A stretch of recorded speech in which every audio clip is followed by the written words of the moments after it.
si vous le voulez bien, nous allons commencer. Je vous souhaite d'abord une bonne année. Je vous remercie d'être venu malgré l'heure assez matinale pour le Collège de France. Et nous allons commencer le cours de cette année. Cette chaire, comme vous le savez, s'intitule « Philologie de la civilisation japonaise », ce qui est un intitulé un peu opaque. J'aurai à peu près une dizaine d'années d'enseignement au Collège de France. Nous n'aurons peut-être pas trop d'une dizaine d'années pour éclaircir ce concept de philologie de la civilisation japonaise. Je vous en propose ici la troisième étape. On se souvient que le premier cours a porté sur les poèmes japonais à thème bouddhique, Shakkyoka, composés par un moine des XIIIe et XIVe siècles, injustement négligé en tant que poète, Son En. Le deuxième cours, l'année dernière donc, fut consacré aux poèmes sur les dieux. Alors, donc les poèmes à thème bouddhique, Shakkyoka, n'est-ce pas? Le deuxième cours fut composé aux poèmes sur les dieux, Jingika, Jingi-uta, Jingi no Uta, en tant que rubrique des anthologies poétiques officielles, Jokusenshu. Et j'ai essayé avant tout de mettre en lumière la façon dont ces poèmes, a priori consacrés aux dieux autochtones japonais, n'est-ce pas, les kami, kamigami, se sont assez rapidement mis en harmonie avec les poèmes à thème bouddhique, qui constituaient une rubrique parallèle dans ces mêmes anthologies, pour instaurer entre les deux catégories une sorte de dialogue ou de relations complémentaires dans lesquelles les poèmes sur les dieux mettent en évidence la présence des divinités dans le monde des hommes et leur nature d'émanation vestigielle. Alors c'est l'une des traductions que je propose pour Honji Suijaku, n'est-ce pas, ce terme sur lequel nous allons revenir dans un instant. Donc leur nature d'émanation vestigielle, de traces donc, des Bouddhas et Bodhisattvas. Tandis que la rubrique dite de la doctrine bouddhique, Shakkyoka, fournissait la base doctrinale, extramondaine, de cette descente du transcendantal dans l'immanent. Nous comprenons bien que ce vocabulaire n'est pas tout à fait adéquat, bien qu'il puisse être justifié par les termes sino-japonais eux-mêmes, où l'on parle de honji, la base originelle, le fondement caché de ce qui se déroule, n'est-ce pas, les suijaku, les traces descendues, la descente des traces dans le monde. Et parce que, ainsi que nous avons cru pouvoir le mettre en lumière, dans la succession des anthologies se dessine un mouvement par lequel la différenciation originelle des Bouddhas et des dieux se résorbe en leur identification. Que cette identification ne soit pas complète, laissant ainsi une dimension où les dieux japonais puissent opérer, est montrée par la présence irréductible, dans toutes les rubriques poèmes des dieux que nous avons pu survoler, de poèmes parfaitement fermés à l'émanation comme à l'identification, des poèmes où l'on ne trouve pas de traces de bouddhisme. Dans ces poèmes, les thèmes comme le vocabulaire ne se rapportent qu'aux dieux pris absolument, dans l'observance d'une tradition forte antique, présente dès la première anthologie impériale, les poèmes de jadis et d'aujourd'hui, le Kokin Wakashu, qui date de 905. Cette coupure est renforcée par les poèmes que j'appellerais topographiques, qui chantent dans la même tonalité les sanctuaires anciens de toutes les provinces, un moyen simple et immédiatement compréhensible d'implanter l'action des dieux dans l'Empire, et par l'emploi d'un japonais univoque, ou, mis à part les jeux de mots que nous pourrions appeler de premier degré, qui sont inévitables dans la poésie, voire dans la langue japonaise, auxquels il est impossible d'échapper, brillent par leur absence les infinies correspondances sémantiques entre les mots japonais concrets et leur sens bouddhique, telles qu'elles sont mises en œuvre dans les poèmes des deux catégories, Shinto et bouddhique. Je parle de Shinto pour ce qui concerne donc les dieux traditionnels japonais sans me lancer dans la définition historique plus complexe. Nous avons souligné que ces poèmes simples ou purs ne sont pas seulement archaïques, mais que nous les retrouvons jusque dans le 8e recueil du début de Kamakura, de l'époque de Kamakura, le Shinkokinshu, donc tout début du XIIIe siècle. Ils sont souvent même rédigés par des moines, en un apparent paradoxe qui s'explique par le souci de ménager un espace libre de Bouddha où peut se déployer le contact immédiat avec les dieux, justification première de l'efficacité salvifique de la théorie des émanations provenant des bases originelles. Il faut à présent poursuivre notre enquête. Et pour cette année, j'ai décidé justement de remonter à cette base originelle, qui est en définitive la justification de tout ce vaste édifice langagier et de ce dialogue à plusieurs niveaux déployé tout au long de l'histoire littéraire japonaise. Cette remontée à la base, les honji, les Bouddhas, n'est-ce pas, la dimension des Bouddhas en quelque sorte, cette remontée à la base, donc si cette expression n'a pas de sens dans la géométrie ordinaire, espérons qu'elle en ait un dans ce cours, sera aussi justifiée par ce qui fut le point de départ de notre présente réflexion. Le discours de réception du prix Nobel prononcé en 1968 par Kawabata Yasunari.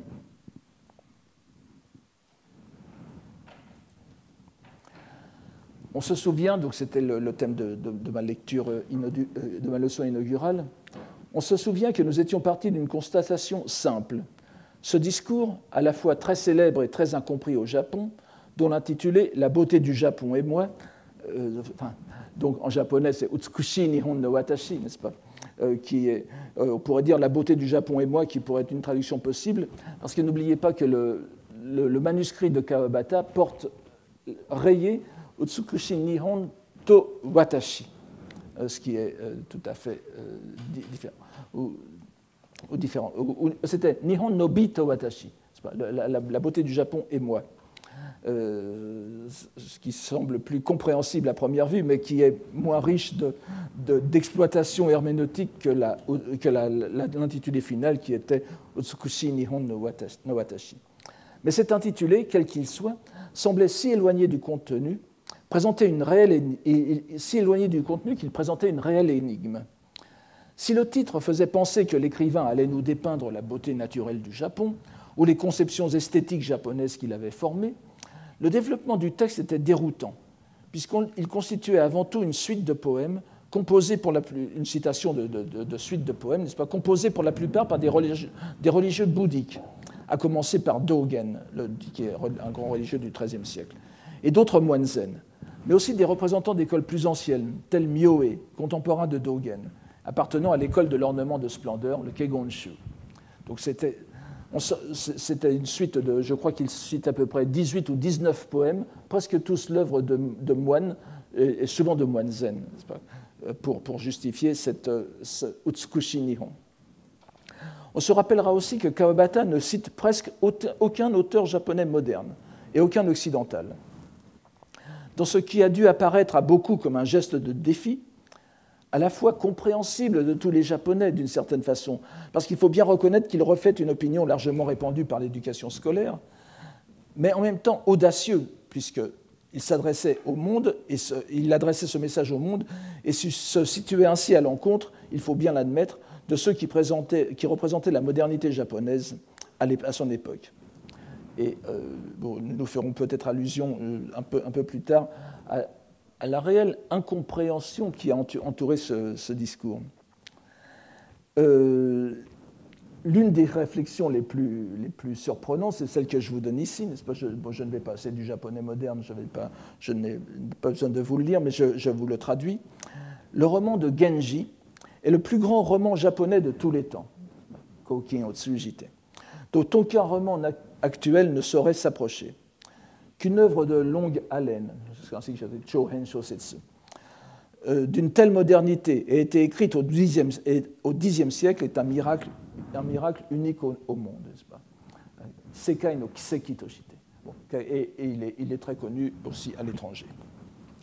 On voit qu'il ne restreint pas la supériorité du Genji à la seule littérature japonaise, mais qu'il va à Stockholm proclamer au monde entier qu'il s'agit du couronnement de la littérature universelle. Remarquons en passant que l'on peut avoir une bonne idée de l'effet qu'a pu produire le discours de Kawabata dans le monde intellectuel et littéraire japonais de son époque en lisant celui qu'un quart de siècle plus tard, en 1994, Oe Kenzaburo donna dans les mêmes circonstances, donc il a reçu le prix Nobel en 1994, un grand écrivain moderne qui vit encore, il a intitulé ce discours inaugural Aimai na Nihon no Watashi, qu'on peut traduire tant bien que mal par « moi d'un beau Japon ». Ce n'est pas très élégant, mais ils ont une traduction littérale qui dit bien ce qu'elle veut dire. Il ne s'agit certainement pas d'un dialogue entre les deux écrivains. On pense plutôt à une mise au point de Oe, une tentative de remettre le Japon dans l'histoire destructrice du XXe siècle. Et l'on sent, bien qu'elle ne soit pas explicite, l'indignation ou l'incompréhension plutôt du cadet à l'égard de l'anhistoricisme de l'aîné. Oe Kenzaburo consacre à peu près 5-10 lignes à Kawabata. J'aimerais avoir un jour l'occasion de revenir sur ce dialogue différé, en quelque sorte, mais qui montre bien que Oe n'a pas du tout, je pense, compris ce que voulait dire Kawabata, mais qu'en cela, il était représentatif d'une grande partie du monde intellectuel japonais de son époque et encore maintenant. Nous avions toujours, dans notre leçon inaugurale, insisté sur le sens décisif, à notre avis, qu'avait la longue citation faite par Kawabata de la célèbre biographie de Myoe, citée tout à l'heure, rédigée par son disciple Kikai. Vous aurez les caractères tout à l'heure.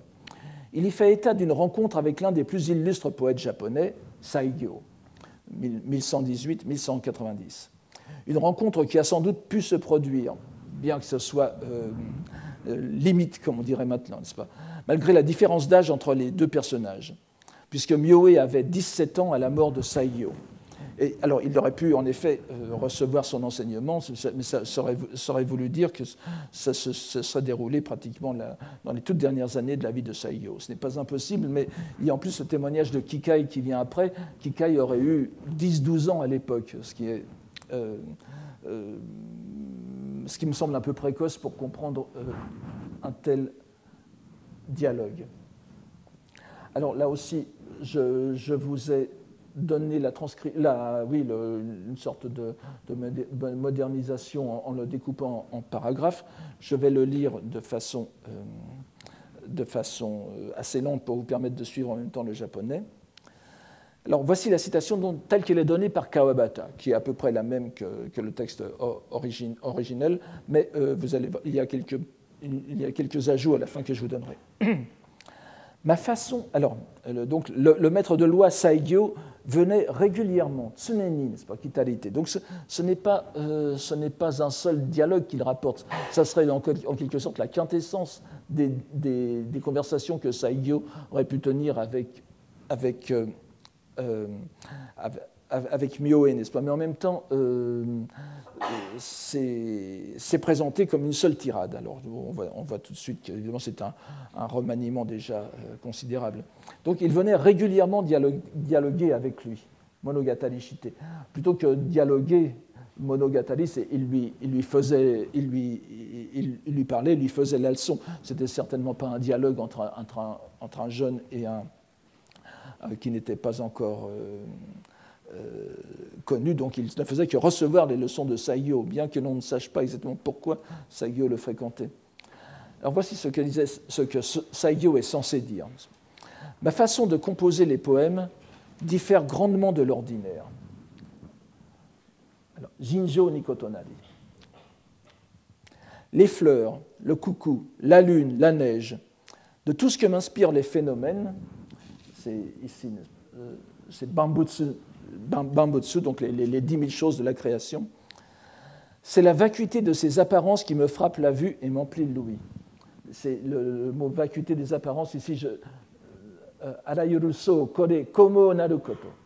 Alors, komo naru, nous reviendrons là-dessus tout à l'heure, qui me frappe la vue et m'emplit l'ouïe. Pourtant, les phrases que je compose ne sont-elles pas toutes paroles de vérité? Subete Shingon Yarazuya. Mina kore Shingon Yarazuya.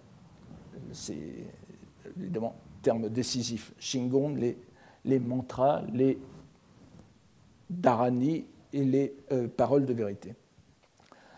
Tout en chantant les fleurs, je ne les pense pas réellement comme fleurs. Hana o yomu tomo geni hana tomo tonaku.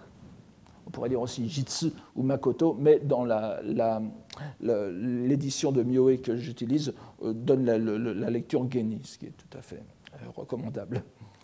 Tout en chantant les fleurs, je ne les pense pas réellement comme fleurs.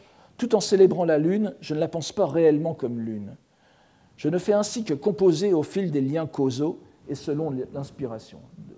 Kyo, qui n'est pas un terme spécifiquement bouddhique, mais qui jouera un rôle important chez Kukai aussi, dans certains textes de Kukai, mais je ne pense pas qu'on ait l'occasion d'y revenir. Et En Nishitagaite, En, évidemment, les liens causaux, les affinités karmiques, etc.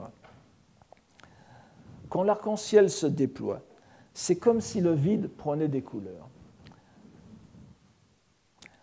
Quand le soleil resplendit, c'est comme si le vide devenait manifeste. Donc vous avez ici koku, n'est-ce pas, pour ce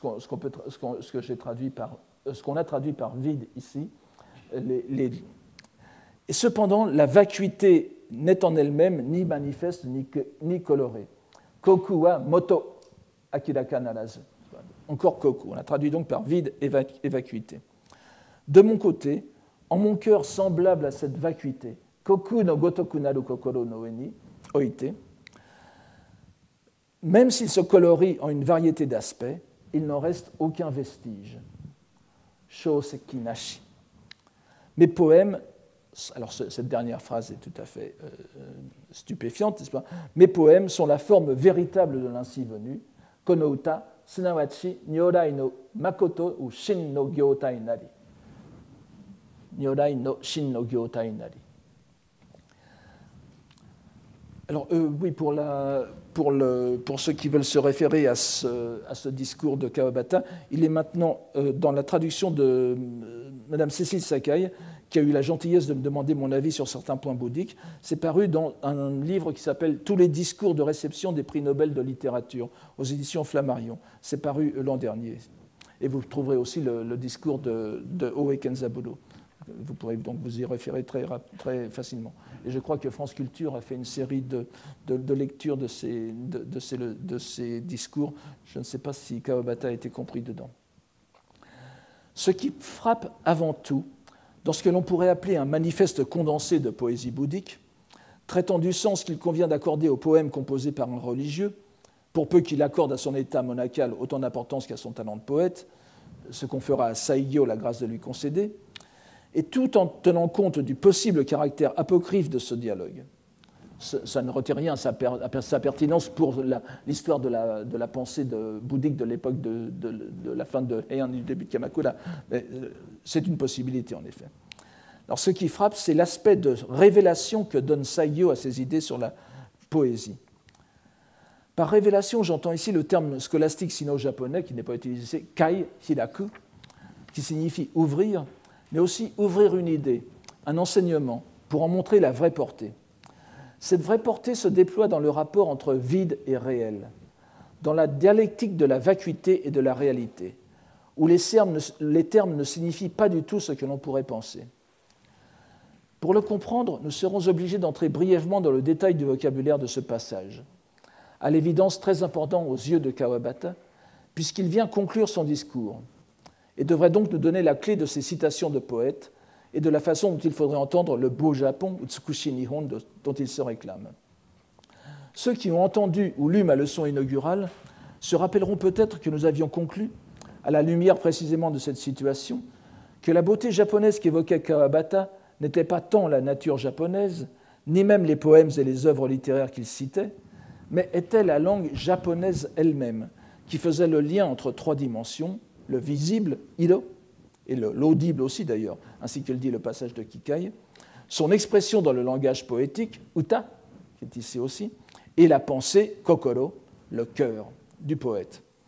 Cette fusion entre les trois fait que les poèmes japonais sont en réalité, sous les apparences spécieuses de légères et évanescentes descriptions de fleurs, d'oiseaux ou de pleine lune, des paroles de vérité, shingon. Terme essentiel de ce passage, mais aussi essentiel pour le discours de Kawabata et essentiel pour le cours de cette année.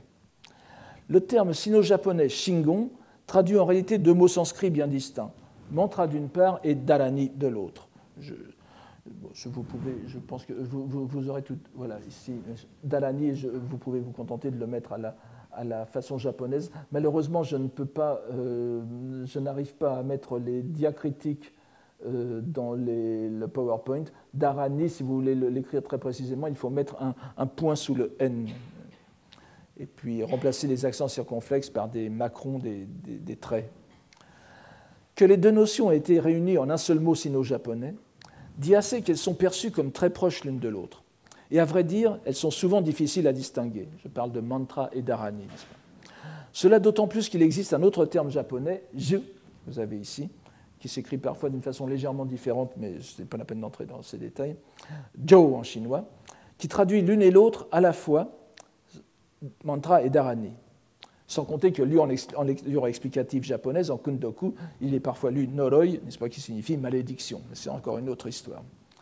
Rappelons que c'est ju qui est utilisé pour désigner ce qui est sans doute le plus célèbre mantra de la tradition bouddhique japonaise, celui qui clôt le sutra du cœur, le Hanya Shingyo, Gate Gate Haragate Haraso Gate Boji Soaka. Dans la version sanskrite du Hanya Shingyo, nous avons effectivement mantra, mais nous savons aussi qu'il traduit par ailleurs dhalani. Mais ce n'est pas ce terme qui nous retiendra pour l'instant, car nous aurons l'occasion d'y revenir plus longuement. Le mot le plus important de ce passage se présente sous deux formes. C'est-à-dire que nous trouvons deux composés sino-japonais qui partagent entre eux un caractère, le caractère ko, ou kyo en lecture moderne, ce qui suggère qu'ils sont reliés par un lien sémantique. Ils s'opposent à une notion qui se présente, elle, sous deux mots différents, mais aussi intimement reliés l'un à l'autre. Il s'agit donc tout d'abord du vide, de la vacuité. Ce n'est pas un anglicisme, mais un latinisme, n'est-ce pas? Je pourrais parler de l'inanité, inanis, n'est-ce pas? Qui est un mot repris en anglais, mais ça vient directement du latin. Et ce serait une façon très, très intéressante de traduire ça, ce terme dans certains contextes. Alors, la première forme sous laquelle il apparaît dans la citation de Kikai est dans le composé komo, que vous avez ici, littéralement le vain ou l'inan et le mensonger. Il partage avec le second terme koku, le dernier de la liste, il partage le premier caractère, ou premier membre du composé, qui se lit en lecture explicative japonaise en kundoku, vain ou inutile. Le mot komo, terme technique du bouddhisme, est passé dans le japonais médiéval pour désigner les idées erronées, les chimères mentales, les délires de la raison ou de l'imagination. Il traduit plusieurs termes sanscrits sur lesquels je ne reviens pas ici. Qu'il me suffise de dire qu'ils n'ont rien de commun avec le second terme, en sanskrit, n'est-ce pas? Les termes sanscrits que traduit komo n'ont pas de rapport direct avec koku. Et que le lien sémantique qui s'établit entre eux ne l'a été que par l'intermédiaire du sino-japonais. Vous voyez, c'est-à-dire que c'est parce que le Kukai utilise deux mots, komo et koku, qui sont reliés entre eux par ko, qu'il y a une communauté entre ces deux mots, qui sont complètement différents l'un de l'autre en sanskrit. C'est vraiment le sino-japonais, le chinois et le japonais qui reprend le chinois, qui ont instauré ce mirage, en quelque sorte, sémantique. Mais komo, l'erroné, est infiniment moins riche dans ses explications, presque toutes négatives, il faut bien le dire, que koku, dont il serait impossible de rendre les nuances par un terme unique en français. Évidemment, il y a un jeu de mots donc, chez Mioe entre komo d'un côté et koku de l'autre. Enfin, je reviendrai tout à l'heure sur cette question. En anglais non plus, d'ailleurs, ce n'est pas facile à traduire. Et l'on voit que Edward Zeidensticker, qui a traduit le discours de Kawabata à Stockholm, s'est résigné à le traduire ici, dans ce contexte, par sky d'une part, le ciel, par emptiness de l'autre, la vacuité. La traduction française joue sur l'étymologie commune, malgré les apparences de vide et de vacuité, les deux mots provenant l'un comme l'autre de la racine latine vac, vacus. Bien que nous ayons pour habitude, sinon pour principe, de ne pas nous référer systématiquement aux termes originaux sanscrits, il est ici indispensable de le faire. Ce composé sino-japonais traduit en effet le plus souvent le terme indien akasha, qu'un dictionnaire classique comme celui de Stupak, un dictionnaire sanskrit français qu'utilisent les indianistes français, rend par espace, ciel et éther. C'est le plus souvent le sens d'espace qui doit servir de point de départ pour commenter ce terme, qui est probablement relié à la racine sanscrite kash, qui veut dire être visible, apparaître. Ce serait donc dans la notion première, cette notion première d'ensemble du visible qui serait à l'origine du sens d'espace. Ce dernier, le sens d'espace, étant le sens le plus fondamental du terme. Il joue un grand rôle dans la pensée bouddhique, au moins à deux titres. Alors là, je suis obligé d'entrer dans des détails un peu techniques du bouddhisme, mais c'est indispensable si on veut comprendre ce passage de Mioe qui, je pense, traduit en anglais, voire en français, ne donne pas du tout le sens que Mioe et Saigyo comprenaient, le sens qui est résumé dans la dernière phrase, n'est-ce pas, lorsqu'il dit « mes poèmes sont la forme réelle de l'ainsi venu ». On ne comprend pas cette phrase si on ne comprend pas le sens de « koku » qui est avant. Et vous allez voir pourquoi. Alors, donc il est connu dans la pensée bouddhique, ce terme de koku, akasha, à deux titres d'abord. Tout d'abord, comme le nirvana, à l'instar du nirvana, il est l'une des entités que l'on appelle inconfectionnées, mui-ho, n'est-ce pas, c'est-à-dire absolu. Mui, je n'ai pas mis, c'est mu, c'est naku, nashi, i, c'est nas, n'est-ce pas, ou tame, qu'on écrit, et ho, la loi. Ça traduit le sanskrit asanskrita, ce qui n'est pas fait, ce qui n'est pas confectionné. Pour ceux qui lisent Platon, vous avez exactement un même composé pratiquement de même sens dans certains dialogues de Platon, asyntéton, n'est-ce pas, la synthète, ce qui n'est pas mis ensemble, ce qui n'est pas confectionné. Donc, ce sont des absolus qui ne résultent d'aucune cause ni d'aucune action. L'espace, donc, existe en lui-même, en quelque sorte.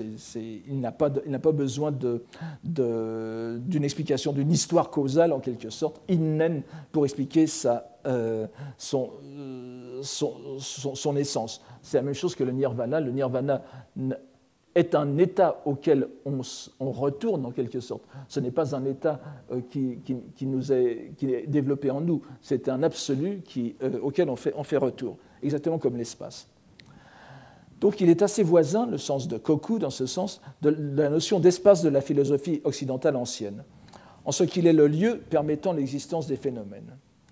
C'est en tant que tel, d'ailleurs, qu'il peut être traduit par ciel dans la citation de Kikai. Mais on comprend bien que ce sens n'est qu'un dérivé de celui primordial d'espace. Le ciel, en quelque sorte, est l'espace le plus proche de nous. Il serait peut-être amusant et instructif de rappeler ici que l'une des traductions chinoises anciennes d'Akasha était Taishukong, n'est-ce pas, Taikoku, qui est un composé fort voisin du terme actuel du chinois moderne, Taikong, qui signifie l'espace intersidéral, et qui est on ne peut plus à la mode en ce moment avec le programme spatial chinois, n'est-ce pas. Donc c'est dans ce sens, cette fois, non pas de ciel, mais d'espace, il est encore très utilisé, n'est-ce pas. On parle de taïkonaute, n'est-ce pas, un néologisme absurde, mais qui est, au moins il vous rappellera cette notion d'espace bouddhique. On comprend donc que dans la citation de Saigyo, il n'est question de ciel qu'en tant qu'espace, comme réceptacle des existants. Mais la richesse de ce terme ne se limite pas à sa parité avec le nirvana. Il faut rappeler que ce dogme est connu dans le bouddhisme japonais avant tout par l'exposé qui en est fait dans l'encyclopédie scolastique Abhidharmakosha de Vasubandhu, dans le Kusharon de Seishin. Et cette notion d'espace joue un grand rôle dans les doctrines du grand véhicule, à cause d'une comparaison qui se trouve dans un des sutras les plus importants de l'Extrême-Orient sinisé, le sutra de l'extinction suprême, le Daihatsu Nihangyo, le Mahaparinirvana Sutra, dont il existe plusieurs traductions. Mais celle qui eut la plus grande influence dans l'école Tendai et partant dans la pensée japonaise fut celle de Dharmaraksha Tongmushin. Donc je vous donne ici ce terme est rendu par Dharmaraksha ou Dharmakshema. Je préfère utiliser le nom de Dharmakshema pour ne pas qu'il y ait ambiguïté. Il y a un autre Dharmaraksha dont nous n'avons pas à parler ici. Alors c'est dans cette version qui est transmise selon deux recensions, n'est-ce pas? Je n'entre pas dans les détails, mais cela explique pourquoi je vous donne deux textes ici. C'est dans cette version donc qui est conservé un passage décisif pour le développement de la dogmatique bouddhique extrême-orientale. Un passage qui est justement centré sur le concept d'espace, koku. Le premier, donc ce sont les deux citations que je donne ici. Le premier, donc, est très simple, n'est-ce pas? Busho nao koku no gotoshi. La nature de Bouddha est tout comme l'espace. La nature de Bouddha, Busho, est tout comme l'espace, est entièrement comme l'espace.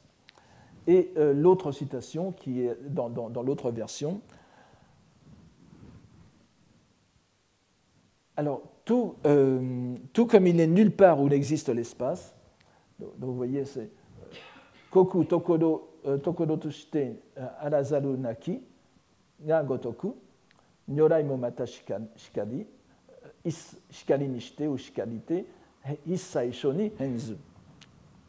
Alors, tout comme il n'est nulle part où n'existe l'espace, il en est de même de l'ainsi venu, le nyorai, le même terme que chez Myoé, qui s'étend à tout lieu, en tout lieu. En anglais, vous avez l'adjectif qui vient encore une fois du latin, pervasif, n'est-ce pas, qui serait tout à fait adéquat ici. Cette sentence constitue le fondement de la thèse soutenue dans un traité tardif de la dynastie des Tang, donc du 8e siècle, mais qui exerça une influence considérable au Japon, le scalpel adamantin, le Kongo Beiron, qui est une œuvre d'un religieux chinois qui s'appelle Zhang Zhan Tannen, le 6e patriarche de l'école Tendai, et commentateur du grand maître Tendai, Chinyi au 8e siècle de ça, et commentateur de Chinyi, qui est du 6e siècle, n'est-ce pas? On sait que c'est ce texte, le scalpel adamantin, le Kongo Beiron, qui répandit l'idée de la présence de la nature de Bouddha dans l'inanimé, c'est-à-dire le végétal et le minéral, idée qui fut largement répandue au Japon à travers la poésie classique composée par les moines poètes. Nous avons vu beaucoup d'exemples de ces poèmes composés par des moines et pas seulement par des laïcs, n'est-ce pas, qui joueraient simplement avec l'image. Les moines non seulement jouent avec l'image, mais imposent la doctrine qui est derrière, que même les plantes, les pierres peuvent devenir Bouddha, n'est-ce pas? Alors, évidemment, tout dépend de ce que signifie exactement et c'est tout l'intérêt de ce traité sur le scalpel de diamant, n'est-ce pas? Que veut dire devenir Bouddha pour des animaux, pour des plantes ou des végétaux? On n'entrera pas ici dans les détails, mais on peut le prendre de façon littérale en s'appuyant malgré tout sur un dogme, sur la dogmatique bouddhique. Alors, ce traité fut importé au Japon par Saicho lui-même, le contemporain de Kukai, que nous allons revoir bientôt, dont on conserve les notes marginales, qui sont en réalité des extraits d'un commentateur chinois. Dans le scalpel adamantin, la phrase cruciale est la suivante, et l'on s'apercevra immédiatement qu'elle provient du Sutra de l'extinction. Elle est d'ailleurs donnée comme telle par Chandran. Je vous la donne ici. Vous voyez, la nature de Bouddha est tout comme l'espace. Qu'est-ce qui n'est pas contenu dans l'espace? Koku. Alors, Koku ni osamarazaru tokoro nanzoya, n'est-ce pas? Koku no osamarazaru nan no osamarazaru tokoro aran. Qu'est-ce qui n'est pas contenu dans l'espace? De même que l'espace contient toute chose, tout en étant indescriptible, ainsi la nature de Bouddha s'étend à l'ensemble des phénomènes, et il n'est nulle entité, animée ou inanimée, qui ne participe de la nature de Bouddha, et soit donc à jamais privé de la possibilité de réaliser l'éveil. Tout est susceptible de devenir Bouddha. On voit ainsi que la présence d'un caractère commun signifiant vanité, inanité, dans les deux termes de la citation de Kikai, peut égarer un lecteur inattentif et le mener à considérer l'un et l'autre comme négatifs, alors qu'à la lumière du composé koku, le terme komo lui-même se teinte d'une autre nuance. Même l'ironie phénoménale se résorbe dans l'espace omniprésent de la nature de Bouddha. Car le vide dont il est question ici, c'est-à-dire le vide spatial, n'est pas seulement le ciel qui met en valeur les couleurs de la nature. Cela était évident pour les moines poètes protagonistes de cette scène, qui n'en sont pas moins de grands érudits. Mais disons aussi que ces citations scripturaires étaient bien connues et souvent citées dans les études scolastiques de l'époque de Heian, et qu'elles dépassaient même les limites du bouddhisme professionnel, si j'ose dire, pour être reprises par les gens de lettres. Comme le remarque très justement Kawabata, le vide vacuité dont il est ici question n'a rien à voir avec un nihilisme occidental. Bien plus, il est la marque du réel, l'aspect réel, jisso, ce qui explique la dernière phrase de la citation. Mes poèmes sont la forme véritable, Shin no Gyotai, de l'ainsi venu Nyorai. L'ainsi venu Nyorai, c'est le Bouddha, disons ici considéré sous sa forme suprême. Et on y reconnaît l'une des propositions du Sutra de l'extinction vu plus haut. Tout comme il n'est nulle part où n'existe l'espace, de même l'ainsi venu s'étend à tout lieu. Vous voyez la relation directe entre les deux concepts, donc du Sutra de l'extinction d'une part et de cette citation de Saikyo reprise chez Myoé, puis par Kawabata de l'autre. Alors évidemment, se pose la question, j'aurai peut-être l'occasion d'y revenir cette année lors d'un colloque sur Kawabata, est-ce que Kawabata avait conscience de tout cela lorsqu'il citait Myoe, n'est-ce pas ? Ça nécessite une certaine connaissance du bouddhisme.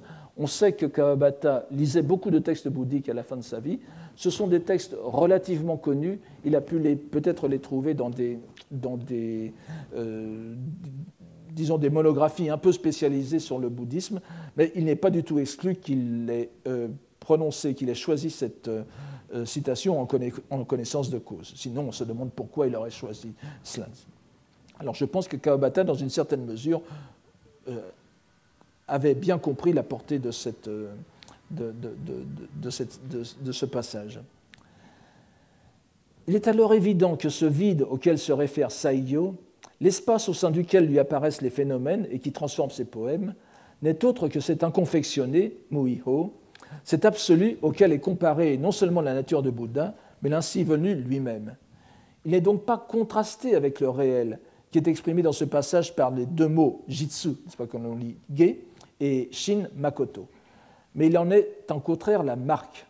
Nous sommes bien aux antipodes du nihilisme, comme le dit Kawabata, et c'est à partir d'ici que l'on peut réfléchir aux deux termes fondamentaux évoqués par Saigyo, les paroles de vérité et la forme véritable de l'ainsi venu. Shingon et Nyorai no Shin no Gyotai. Bien qu'il l'exprime sous forme de question, pourtant les phrases que je compose ne sont-elles pas toutes paroles de vérité ? Nous comprenons bien qu'il s'agit d'une forte affirmation. Affirmation par laquelle Saigyo prend le contre-pied d'un reproche qui est fait, pour ainsi dire, depuis toujours à la poésie, du moins depuis qu'elle s'est trouvée confrontée à la venue du bouddhisme en Extrême-Orient, celui de n'être qu'une activité futile, dont la nature est exprimée dans la phrase Kyogen Kigo, qu'on peut aussi lire de façon un peu pédante Kyogen Kigyo, et qu'on pourrait lire aussi Kyogon Kigo. Mais enfin, donc, c'est-à-dire les paroles folles et les propos clinquants ou spécieux qui définissent la poésie de façon péjorative. On sait que cette locution se trouve employée d'abord par le poète Pochuyi Hakkyoi, qui est mort en 846, pour définir son œuvre littéraire séculière à l'encontre de ses pièces bouddhiques. On trouve déjà en Inde une prévention rapportée au Bouddha lui-même à l'encontre de la poésie pure, comme le suggère l'interdiction qui lui est attribuée de mettre son enseignement en vers. Alors, il faut faire la différence dans la littérature indienne. Vous avez des vers didactiques qui ne sont pas considérés comme de la poésie, simplement des moyens mnémotechniques en quelque sorte. Et puis vous avez les vers poétiques, la belle poésie, et c'est sans doute à cela que fait allusion l'interdiction du Bouddha. On pouvait mettre ces enseignements en vers de mirliton en quelque sorte, mais pas en poésie rhétorique. Mais nous n'avons pas besoin d'insister ici, nous qui avons déjà passé 2 années à étudier la poésie bouddhique japonaise composée par des moines, sur le fait que cette restriction est toute rhétorique, déjà chez Pochuyi d'ailleurs, et qu'elle n'est le plus souvent évoquée que pour montrer ensuite que cette même poésie, qui devrait en toute logique religieuse être évitée dans la recherche du salut, est en fait un expédient salvifique, efficace, qui peut mener les êtres sur la voie. Mais cela n'est qu'une interprétation minimaliste du rôle de la poésie. Et nous avons déjà vu, et nous le reverrons, que pour les poètes médiévaux du Japon, la voix de la poésie, Kado ou Tanomichi, n'est autre que la voix de Bouddha, Butsudo, Hotoke no Michi. C'était une idée solidement implantée à l'époque de Saigyo. Et nous avons vu l'an dernier, certes en passant, que des religieux comme Shunzei avaient pu donner à ces idées une tournure scolastique.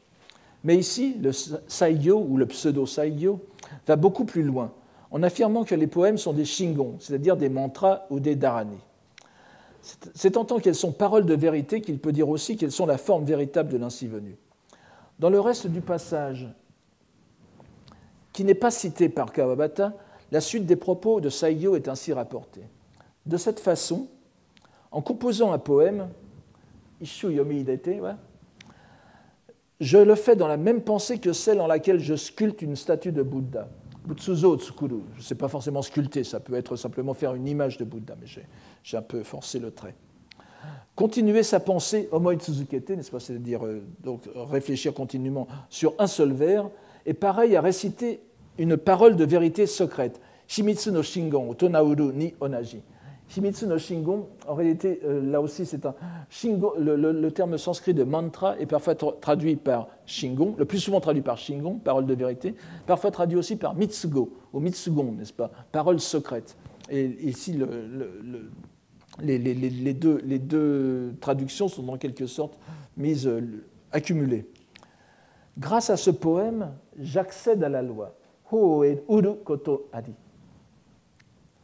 Si l'on s'étudie à cette voie, c'est un 18e, n'est-ce pas, s'étudier à faire quelque chose, c'est-à-dire pratiquer.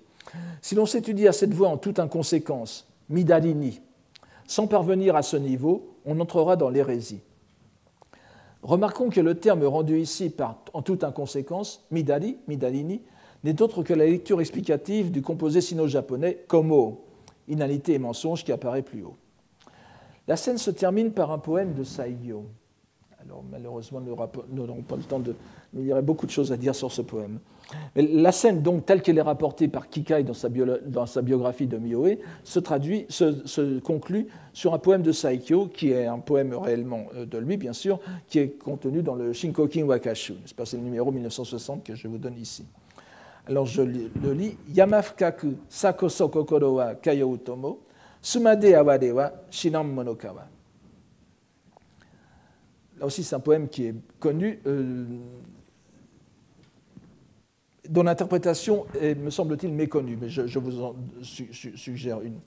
Au profond des montagnes, bien que mon cœur si souvent aspire, sans y demeurer, que sera-t-il de son charme poignant, de leur charme poignant pour la montagne, n'est-ce pas? Sumade, sans y demeurer. Nous ne pouvons pas nous étendre sur l'interprétation de ce poème que Kikai a jugé bon de choisir pour clore cet entretien. Il est difficile en effet de penser que malgré sa note finale, Kikai dit, n'est-ce pas, moi Kikai, j'étais présent à cette rencontre et je rapporte tel quel ce que j'ai pu en entendre.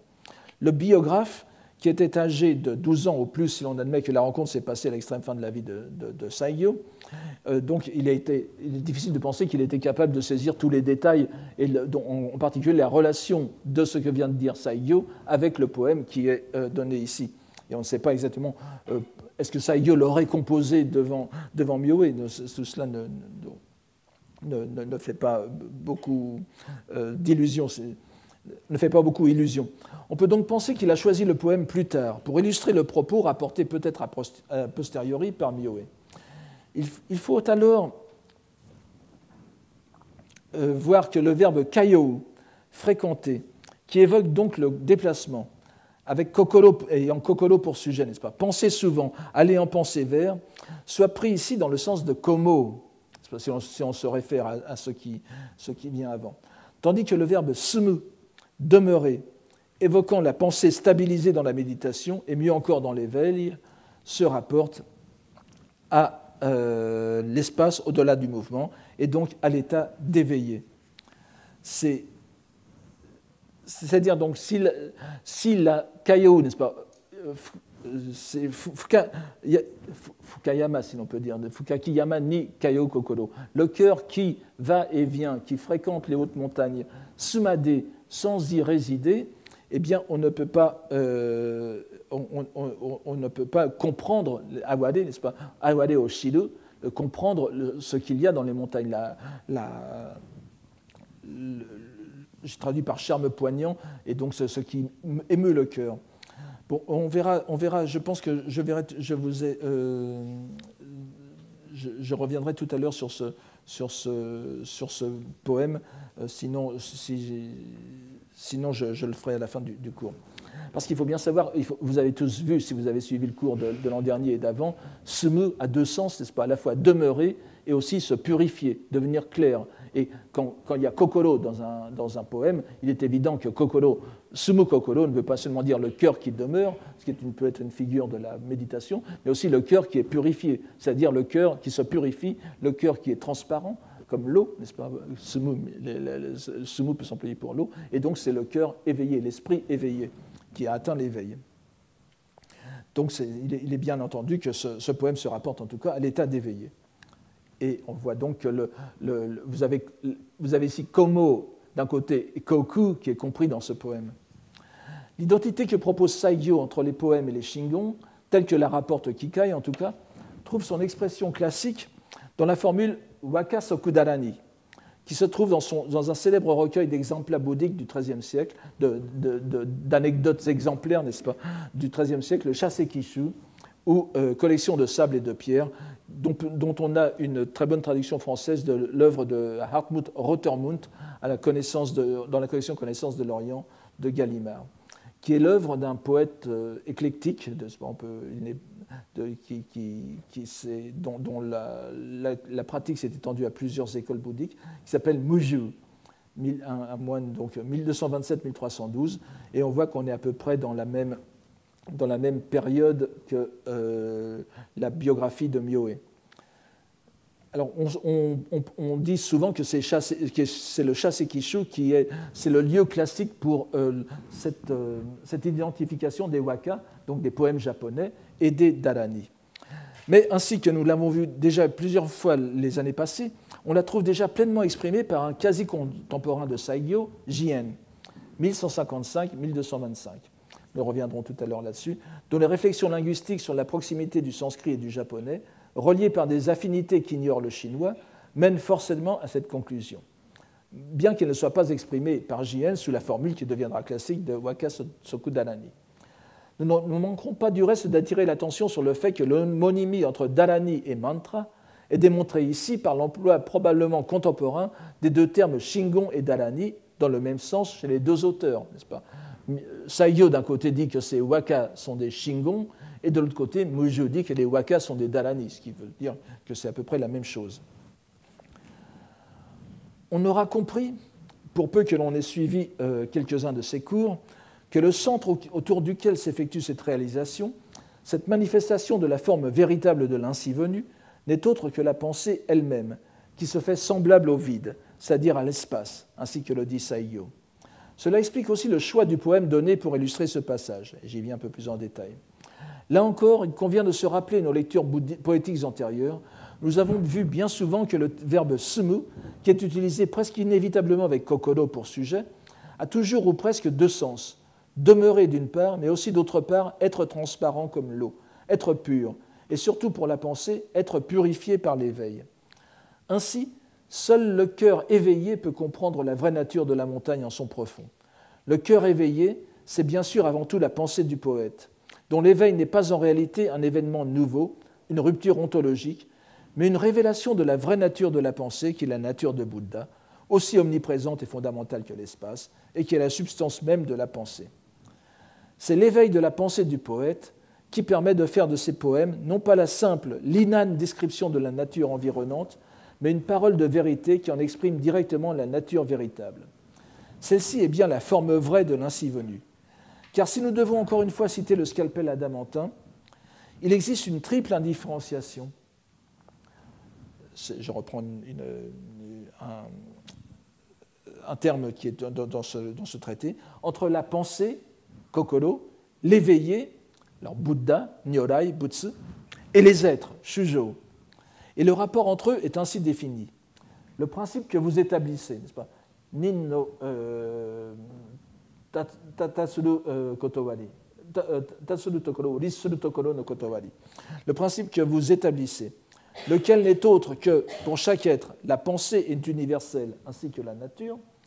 Ici, il utilise pour être, il utilise le terme ujo, qui est la même chose que shujo. Que la pensée est au complet, ainsi que la nature, tout comme pour l'espace. Vous voyez que shingu, shogu, c'est-à-dire que chaque instant de la pensée, chaque particule de la pensée, chaque individuation de la pensée comprend toutes les autres. C'est-à-dire on pourrait le comprendre, on pourrait le résumer dans tout et dans tout et réciproquement. Mais c'est à peu près c'est ce qu'on appelle aussi l'intercommunicabilité, c'est-à-dire le muge, n'est-ce pas, le sans obstacle. Donc, il y a entre eux, entre ces trois entités, une intercommunicabilité sans obstacle, et chacun est omniprésent, universel aux autres. L'absence d'obstacle dont il est question correspond bien à ce que dit Saiyo. Je répète la phrase de Saiyo. Quand l'arc-en-ciel se déploie, c'est comme si le vide prenait des couleurs. Quand le soleil resplendit, c'est comme si le vide devenait manifeste. C'est l'espace qui permet au poète, au phénomène de se déployer réellement. Et ce déploiement la replace dans la triple indifférenciation entre pensée, Bouddha et être. Telle est la forme véritable, Shin no Gyotai, dont parle Saiyo. Là aussi, nous retrouvons un terme commun aux deux expressions forme véritable et parole de vérité, à savoir le caractère Shin, lu en lecture explicative Makoto, qui est presque synonyme de Jitsu, réel, et qui forme d'ailleurs avec ce caractère le composé Shinjitsu, vérité, réalité. Nous comprenons alors pourquoi la poésie japonaise, qui émane du cœur, c'est-à-dire de la pensée du poète, peut être appelée parole de vérité, puisque le poète a su transformer sa pensée et la rendre semblable au vide. Elle est alors en communication directe, c'est un autre sens du verbe kayou qui est dans le poème. Et vous voyez que, comme vous le savez, les poèmes japonais ont au moins deux sens, au moins deux dimensions, la dimension phénoménale et la dimension absolue. Kayou, il le dit ici très bien, le kayou, il oppose kayou à sumu d'un côté, parce que kayou, c'est faire le va-et-vient, fréquenter, aller et venir, en japonais, mais il transcrit en japonais un caractère tsu qui, dans son sens plein, dans son sens absolu, veut dire être en communication directe, c'est pas, pénétrer au profond de quelque chose, et c'est évidemment, si on mettait busho ni tsuzu, on pourrait traduire par busho ni kayo, mais c'est être en communication avec la doctrine, avec la nature de Bouddha. Et donc cette identification entre parole de vérité et forme véritable de l'ainsi venu confère une dimension nouvelle à la langue japonaise. En tant que moyen d'expression exclusif de la poésie classique, dont vous vous souvenez qu'elle était appelée à la fin du XIIe siècle kotowaza, l'acte langagier par excellence, une fois que l'on affirme son identification au mantra et au dharani, le japonais se hisse au niveau de la langue brahmique, n'est-ce pas, le bongo, c'est-à-dire le sanskrit. Alors, je vais abréger un peu ici, mais vous voyez bien que le soku, le waka soku dharani, les wakas sont des dharani, n'est-ce pas ? La plupart du temps, les gens traduisent cette particule sunawachi, soku, par le terme être. Mais c'est une identité, en effet, c'est une égalité. Waka égale dharani, mais ce n'est pas du tout une égalité, une égalisation plate. C'est la transmission entre deux dimensions. Il faut toujours, dans la poésie classique japonaise et aussi dans la dogmatique japonaise, considérer que les termes sont à deux dimensions. Lorsqu'ils concernent les deux vérités, n'est-ce pas ? Sokutai d'un côté, la vérité vulgaire, c'est-à-dire la vérité d'enveloppement, la vérité phénoménale, et Shintai, la vérité réelle, authentique de l'autre. Alors, soku, ici, ce soku dharani, le sunawachi ne veut pas dire les wakas sont des dharani, cet établissement d'identité se fait à travers la méditation. C'est-à-dire, ce qui est d'un côté, lorsque vous voyez des expressions comme, par exemple, bonno sokubodai, n'est-ce pas ?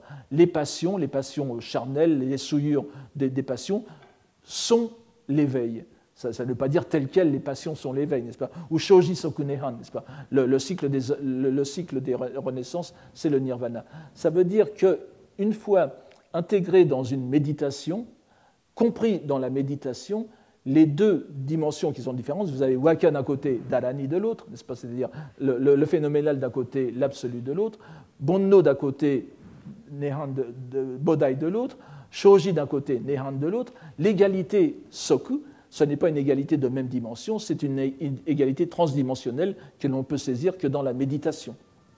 C'est ce que veut dire ce soku. Donc, cela n'est perceptible que dans la méditation, et la poésie est une forme de vérité. Donc, Saiyo nous présente cette identité comme vécue par lui dans sa composition poétique, qui devient une véritable expérience religieuse.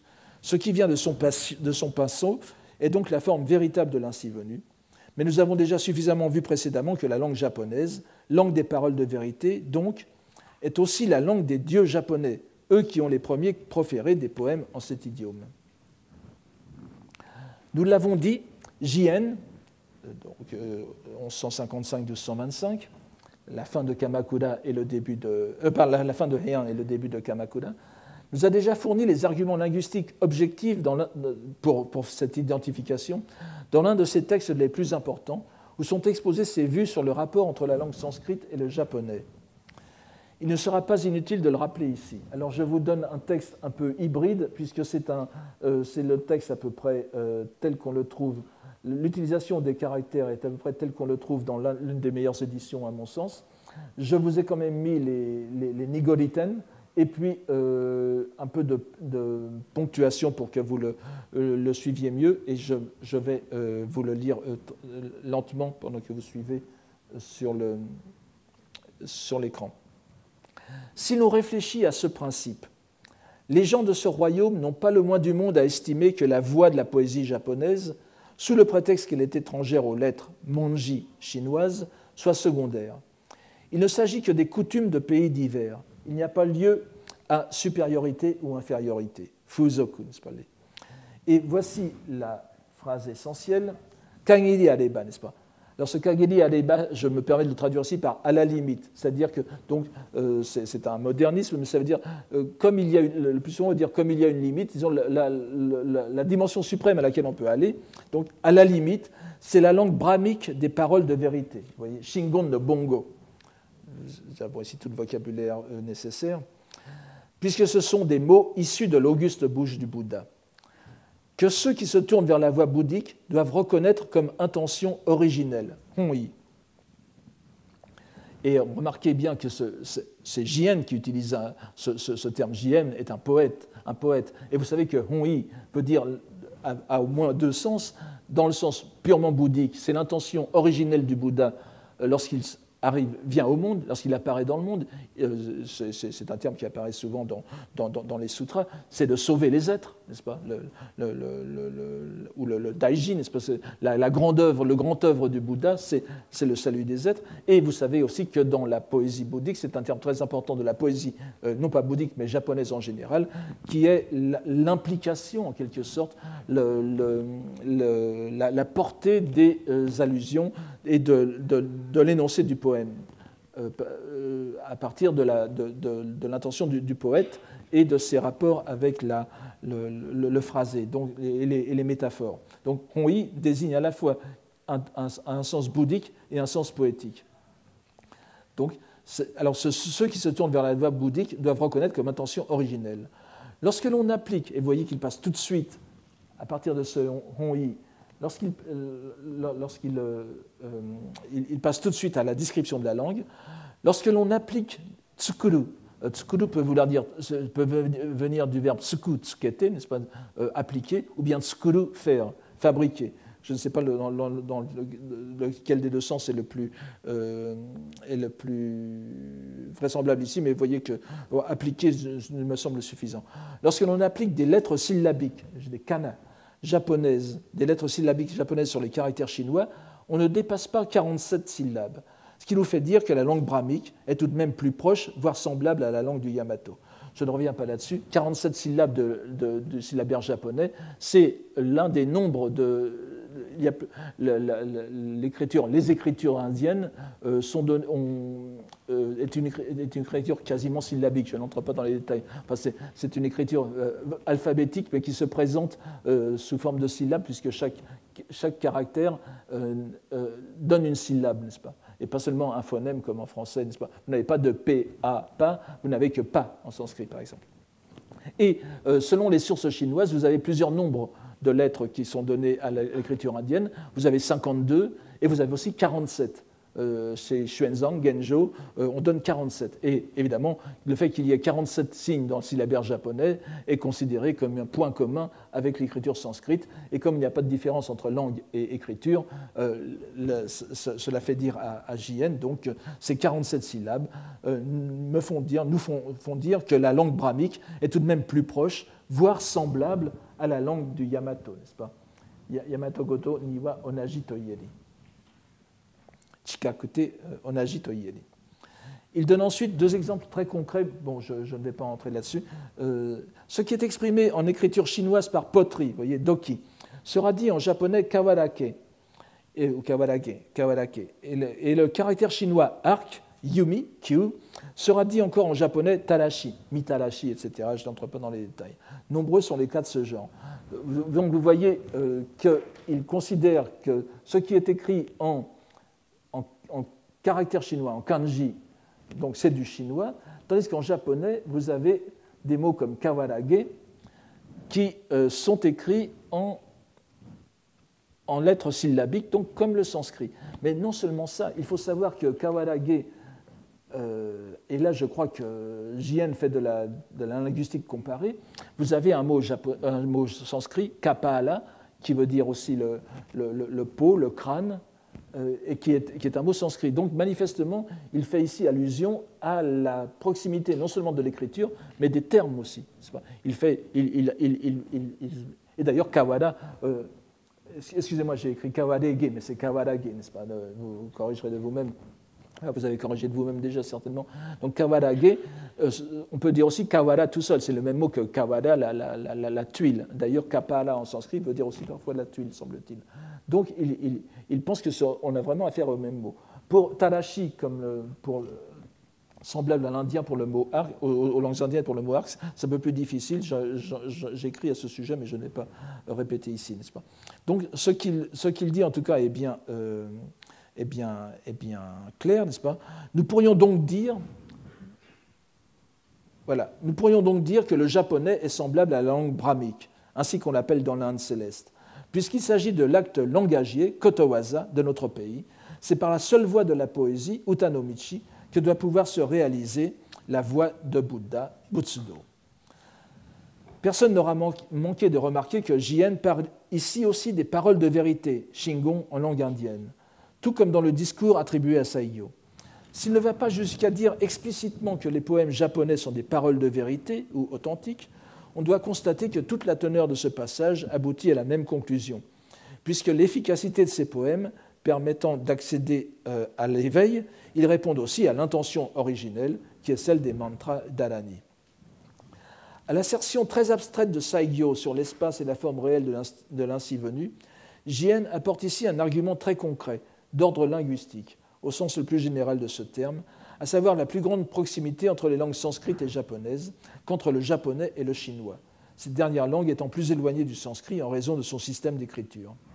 Les ressemblances sont d'ordre linguistique et graphique. Non seulement le japonais présente des similarités de vocabulaire avec le sanskrit, mais son système d'écriture même, syllabique lui aussi, bien qu'avec les nuances fondamentales, le place sur le même plan onaji que le sanskrit. L'acte langagier, kotowaza, japonais par excellence qu'est le poème, uta, est ainsi sur le même plan que la parole de vérité sanscrite. La langue des Bouddhas et la langue des dieux se répondent. Comme on le voit dans la démonstration de Jien, cette mise en égalité des deux langues se fonde sur la perception d'une communauté de systèmes d'écriture. Jien donne au syllabaire japonais l'appellation traditionnelle de kana, dont nous avons vu les années précédentes les implications bouddhiques. Ces lettres provisoires ou conditionnelles ont pour étymologie kari no na, développement en lecture explicative japonaise d'un composé sino-japonais kemyo ou kemyoji, dont nous avons vu l'origine bouddhique, notamment dans le Sutra du Lotus.